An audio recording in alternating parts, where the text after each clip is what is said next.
नमस्कार। विवेकानंद शिक्षण संस्थान उच्च माध्यमिक विद्यालय नाडा चारनवास की ऑनलाइन प्लेटफॉर्म पर आपका हार्दिक स्वागत है। आज हम 11th फिजिक्स के अध्याय 2 की चर्चा करेंगे। अध्याय 2 है मात्रक और मापन।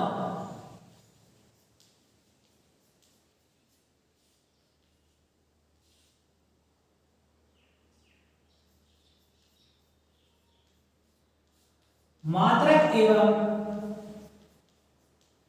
मापन, इनके बारे में हम मात्रक क्या होता है, मात्रक क्या क्या होते हैं और मापन किस प्रकार से हम मापन करते हैं, और इसी मापन के अंदर हम आगे पढ़ेंगे त्रुटि कि किसी चीज के अंदर त्रुटि होती है हम उसे किस प्रकार से सुधारते हैं, वह त्रुटि किस किस कारण से होती है, उनके बारे में भी अध्ययन हम इसी चैप्टर में करेंगे। तो मापन को अंग्रेजी में कहते हैं unit and measurement. Unit and measurement, इनका अध्ययन आज हम इसी चैप्टर के अंदर करने जा रहे हैं, मापन और मात्रक। तो इसमें पहले लिखो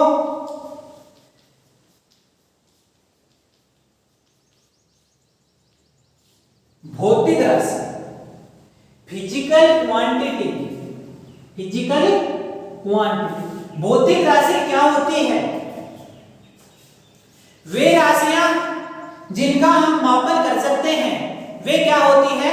भौतिक राशियां होती हैं। जैसे ये चौक है, इस चौक का मैं द्रव्यमान भी माप सकता हूं, इस चौक की मैं लेंथ भी माप सकता हूं, तो ये चौक क्या है? भौतिक राशि है। जैसे ये बोर्ड है, इस बोर्ड की मैं चौड़ाई लंबाई माप सकता हूं, ये कितना चौड़ा है कितना लंबा है। ये कमरा है, इस कमरे की लंबाई चौड़ाई ऊंचाई, इसका आयतन, इस एक दीवार का क्षेत्रफल हम ज्ञात कर सकते हैं। तो वे राशियां जिनका मापन किया जा सकता है वे क्या कहलाती है? भौतिक राशियां कहलाती है। फिजिक्स के अंदर हम इन्हीं भौतिक राशियों का अध्ययन करते हैं, फिजिकल क्वांटिटी का अध्ययन करते हैं।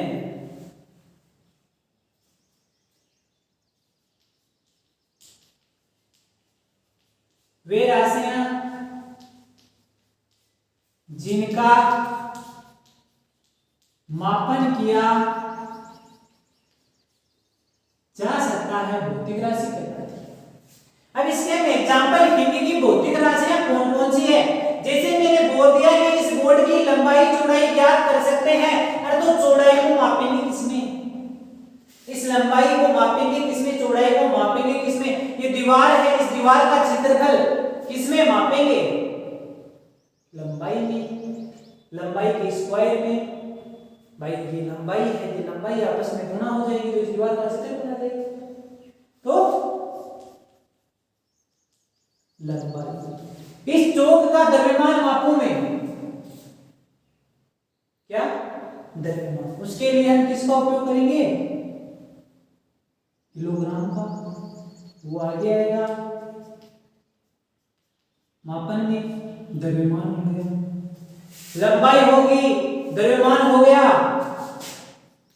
ताप हो गया, धारा हो गया, आदि है, वो क्या होती है? भौतिक राशियां होती है। ये भौतिक राशि की बात हो गई। इसके बाद में नेक्स्ट परिभाषा है वो है मूल राशि। इसी चैप्टर में छोटी छोटी परिभाषाएं हैं, इन छोटी छोटी परिभाषाओं के साथ ही ये चैप्टर कंप्लीट हो जाएगा। दूसरी है मूल राशि। तो मूल राशियां क्या होती है? मूल राशियां क्या होती है? ये मूल राशियां है ना, वो इन भौतिक राशियों का एक पार्ट है। क्या? इन भौतिक राशियों का पार्ट है कि इन भौतिक राशियों में कुछ ऐसी राशियां होती है जो क्या होती है? मुख्य होती है। जैसे ये लंबाई बोल दी, ये चौड़ाई बोल दी, ये ऊंचाई बोल दी। भाई है तो तीनों ही लंबाई, लेकिन हम एक को लंबाई बोल रहे हैं, एक को चौड़ाई, एक को ऊंचाई। तो इनमें मूल राशि हम किसको मान रहे हैं? लंबाई को। तो इनकी परिभाषा लिखो,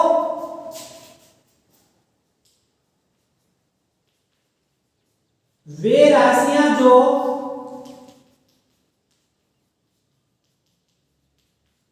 भौतिक राशियों में मुख्य होती है, में मुख्य राशि होती है,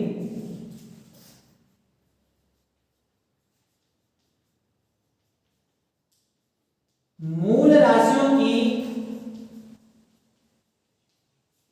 संख्या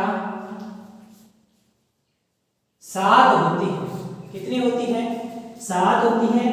पहली है लंबाई, दूसरी है द्रव्यमान, समय, ताप, धारा,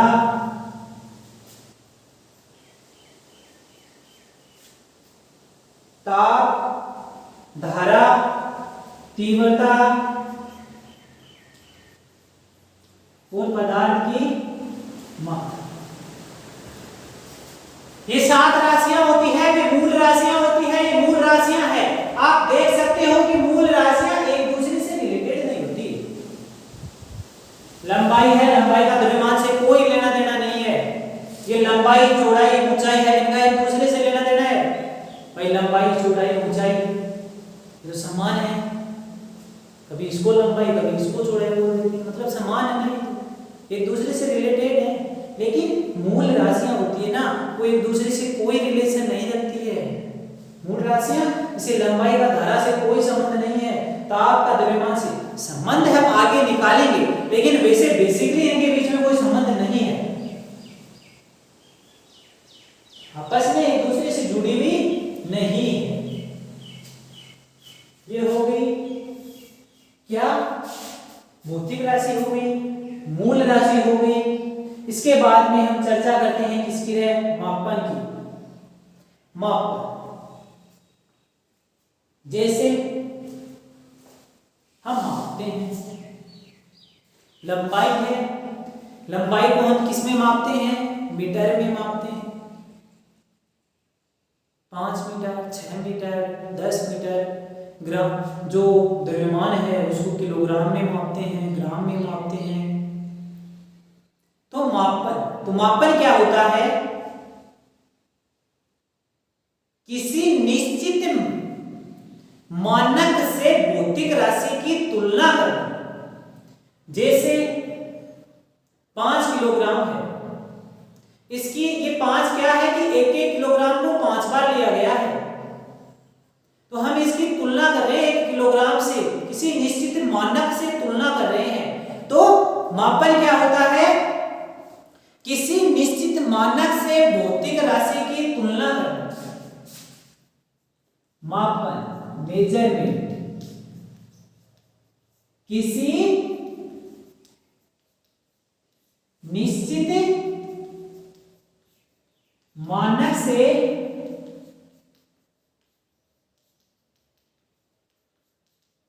भौतिक राशि की तुलना करना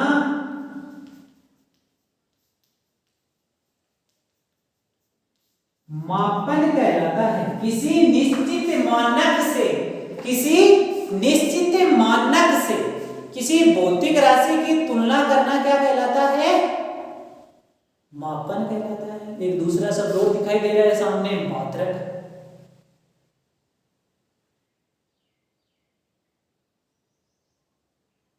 मात्रक क्या होता है?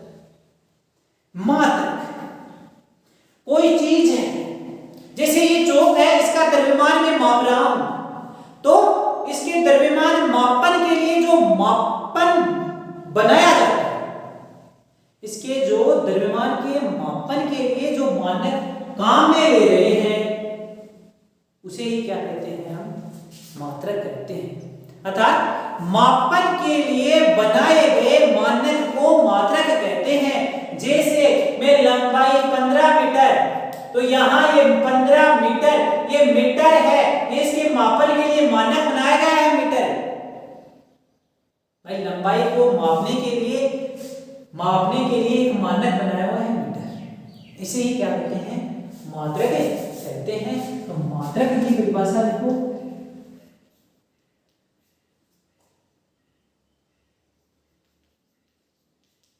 मापन के लिए बनाए गए मानक को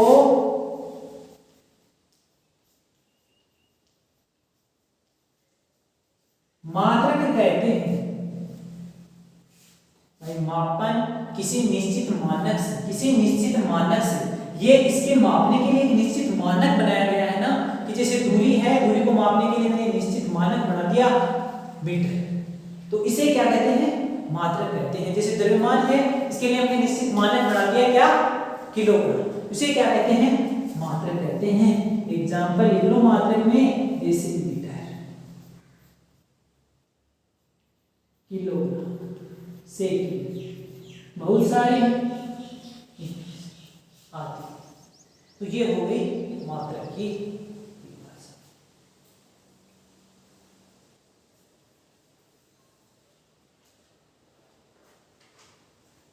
मात्रक के बाद में हम चर्चा करते हैं भौतिक राशि, मूल राशि की कर ली, मापन की कर ली, मात्रक की कर ली। अब हम चर्चा करते हैं मूल मात्रक। तो मूल मात्रक कौन से होंगे? जो क्या करेंगे? मूल राशियों का मापन करेंगे, वो क्या होंगे? मूल मात्रक होंगे। मूल राशियों का मापन करने वाले मानक क्या होंगे? मूल मात्रक होंगे। फंडामेंटल यूनिट, मूल मात्रक। मूल राशियों के मापन के लिए प्रयुक्त मानक को मूल मात्रक कहते हैं। मूल मात्रकों की संख्या कितनी होगी रे? पूरी 7 होगी, क्योंकि मूल राशि 7 है, तो 7 राशियों की 7 मात्रक। तो आप लिख लो, ये तो होगी मूल राशि, ये मूल मात्रक है, और ये इसका प्रतीक। आगे परिभाषा जो मात्रक होते हैं उनकी परिभाषा आपकी नहीं पूछी जाती है, हम यहाँ पढ़ेंगे तो एक रटने जैसा हो जाएगा। तो हम यहाँ न पढ़कर अलग अलग चैप्टर में जहाँ जो परिभाषा आएगी उसको वहीं पढ़ेंगे। जैसे धारा का मात्रक एम्पियर है, तो धारा की मात्रक एम्पियर की परिभाषा हमको वहाँ अच्छी तरह से समझ में आएगी। तो मूल राशि क्या थी? लंबाई थी, द्रव्यमान था, समय था, ताप था, विद्युत धारा थी, तीव्रता थी, पदार्थ की मात्रा। ये मूल राशि है। इनका मात्रक लंबाई का मात्रक क्या होता है? मीटर, जिसे हम एम से दर्शाते हैं। लंबाई का मात्रक क्या होता है? मीटर, जिसे हम किससे दर्शाते हैं? एम से दर्शाते हैं। द्रव्यमान का मात्रक क्या होता है? किलोग्राम, जिसे हम केजी से दर्शाते हैं। समय का मात्रक क्या होता है? सेकंड, जिसको हम एस से दर्शाते हैं। ताप का मात्रक क्या होता है? के, जिसे हम के से दर्शाते हैं। धारा का मात्रक क्या होता है? एम्पियर। धारा का मात्रक क्या होता है? एम्पियर, जिसको हम ए से दर्शाते हैं। तीव्रता का मात्रक क्या होता है? कैंडेला, जिसको हम सीधे से दर्शाते हैं। पदार्थ की मात्रा का मात्रक क्या होता है? मोल, जो आप की केमिस्ट्री में अच्छे से पढ़ोगे मोल के बारे में, जिसको हम MOL से दर्शाते हैं।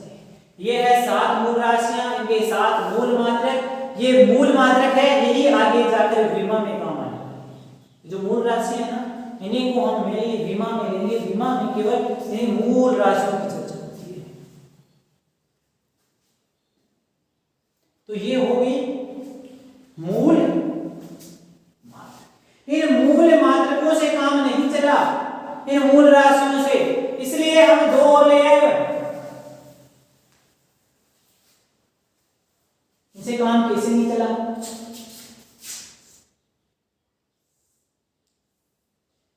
ये कोई वर्ग था, इसका हमने इतना सा कोई चाप काट लेता हो रहे, काट लिया।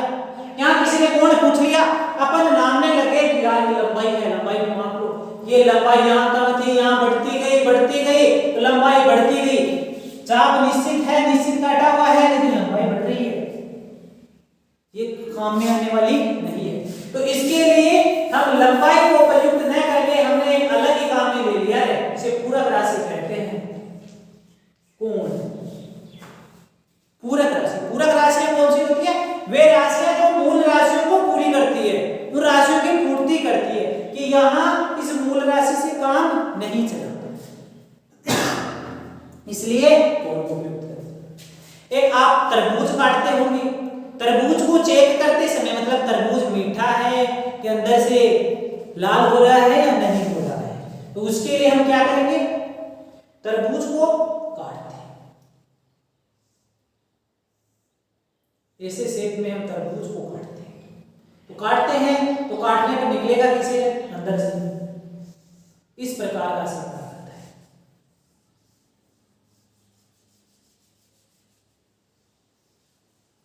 इस प्रकार का शेप। यहां से भी आप मापोगे तो ये अलग अलग, यहां मापोगे तो अलग अलग। इसे मापने के लिए पूरक राशि का उपयोग किया गया, जिसे हम कहते हैं घन।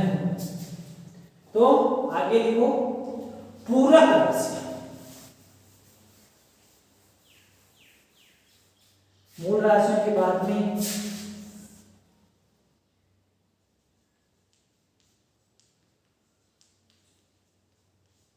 पूरक राशि। वे राशियां जो मूल राशियों को पूर्ण करती है, क्या कहलाती है? पूरक राशियां कहलाती है। ये दो है, एक तो क्या है? कोण है, और दूसरा कोण है घनकोण है। एक तो कोण, दूसरा है घन। ये दो क्या है?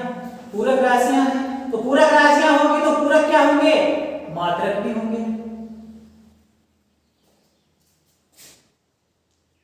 पूरक मात्रक। पूरक राशियों के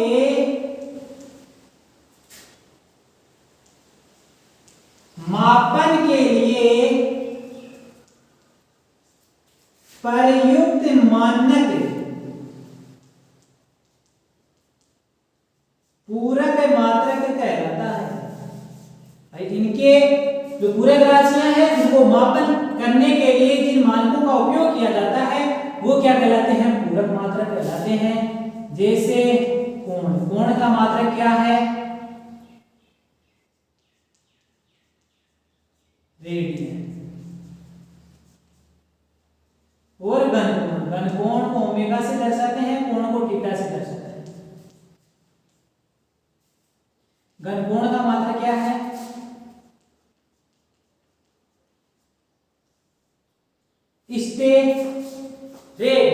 ये हो गई पूरक मात्रकों व पूरक राशियों की चर्चा।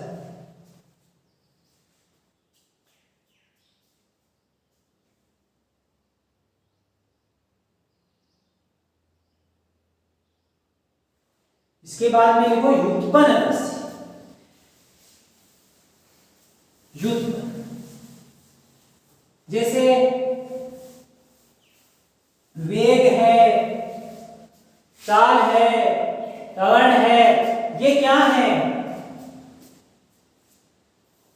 व्युत्पन्न राशियां हैं।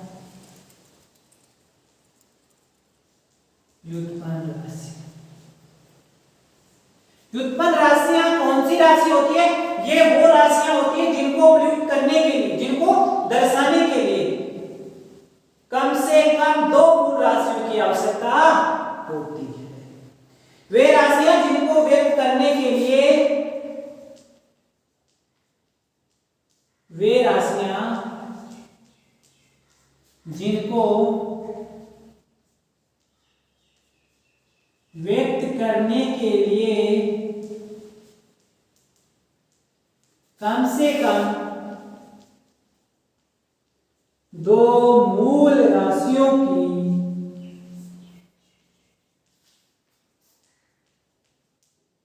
आवश्यकता,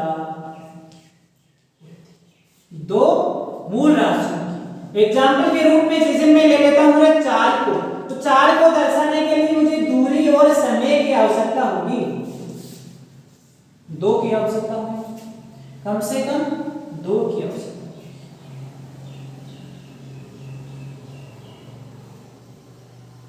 इसी प्रकार जैसे घनत्व को देख लो, तो घनत्व में क्या आएगा? द्रव्यमान बटे आयतन। तो ये क्या हो गई? व्युत्पन्न राशियां।